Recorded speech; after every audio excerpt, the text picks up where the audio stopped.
클라우드 시스템 운영관리자 과정의 경우 취업률이 안녕하세요. 경북산업직업전문학교에서 네트워크 정보보안 담당하고 있는 박준현입니다.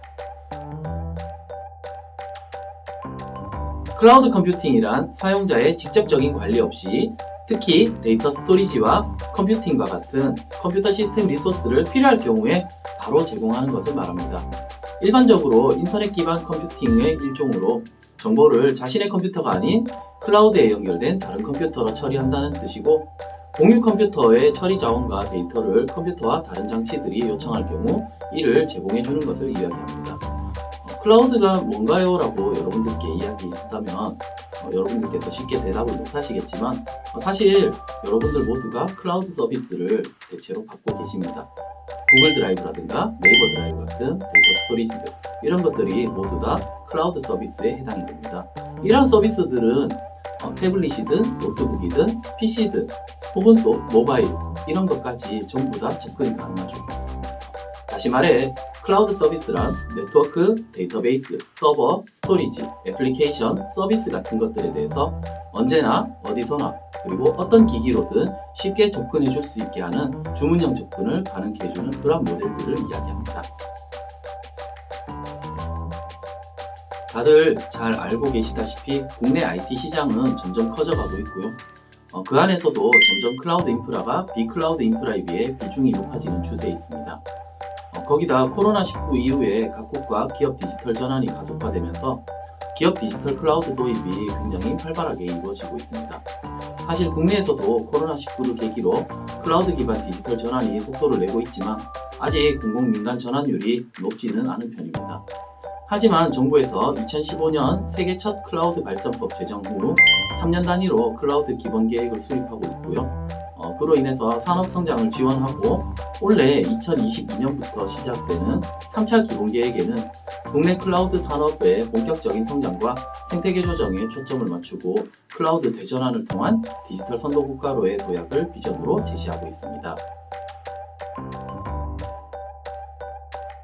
우선 첫 번째로 말씀드릴 가장 큰 장점은 역시 높은 취업률을 우선으로 꼽을 수 있겠습니다. 클라우드 서비스 관련해 K-디지털 트레이닝 과정으로는 이번이 첫 과정이라 할 수 있겠습니다만 이전 모델이라 할 수 있는 국기 과정인 클라우드 시스템 운영관리자 과정의 경우 취업률이 92%에 달합니다. 각 지역에서 클라우드 가상화 관련 인력에 대한 수요가 증가하고 있어 나타난 결과라 생각합니다. 거기다 이번 K-디지털 트레이닝 과정은 대구 인적자원위원회와의 협약을 통해 지역 기업과의 취업 연계가 더욱 활발하게 이루어질 예정입니다.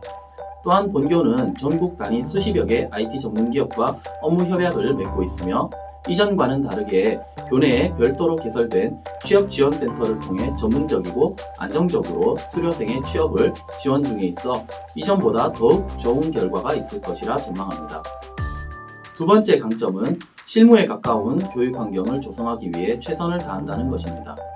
클라우드 과정은 기초부터 심화 과정까지 클라우드 시스템 관리 및 운영 전반에 필요한 지식과 실무 기술을 교육하는 데 각 분야별 전문 강사와 함께 관련 분야 협약 기업의 실무자가 직접 교육에 참여하여 강의를 진행하며 기업체 실무자 직강 시에는 실제 기업에서 진행 중인 프로젝트를 교육 과정으로 활용하고 있어 교육생들이 해당 분야의 최신 트렌드에 맞춘 실무 교육을 받을 수 있도록 하고 있습니다.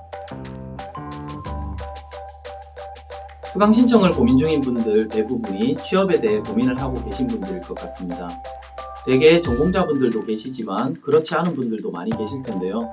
그런 경우에 가장 큰 고민은 역시 내가 잘할 수 있을까? 적응이 가능할까? 일 것이라 생각됩니다. 거기에 앞으로의 비전 같은 것들도 포함이 되어 있겠죠. IT 분야에 대한 수요의 증가는 사실 제가 굳이 이야기하지 않아도 많이들 알고 계실 테고, 클라우드나 정보보안 분야의 전망에 대한 것들도 제가 이야기하지 않아도 익히 많이 들어서 알고 계실 겁니다. 그럼에도 불구하고 망설여지는 것은 역시 어려울 것 같다가 될 것 같습니다. 차마 쉽다고 얘기는 할 수 없겠지만 어떤 분야든 그 분야에서 앞으로 나아가기 위해서 힘든 것은 모두 마찬가지일 것 같습니다. 다만 내가 얼마나 흥미를 오래 유지할 수 있을까 하는 게 결정의 가장 중요한 요인이 되어야 할 것이라는 게 제가 생각하기엔 정답일 것 같습니다. 혹여 관심과 흥미는 있는데 그래서 조금 접해봤는데 너무 어려워서 하나도 못 알아보겠다.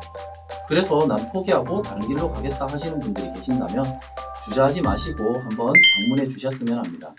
가장 쉽게 걷는 것부터 시작해서 뛸 수 있을 때까지 함께 고민하고 받쳐드릴 곳이 있으니 흥미가 있다면 어렵다는 이유로 포기하지 마시고 쉽고 재밌는 길도 있다는 것을 함께 확인해 보시기 바랍니다.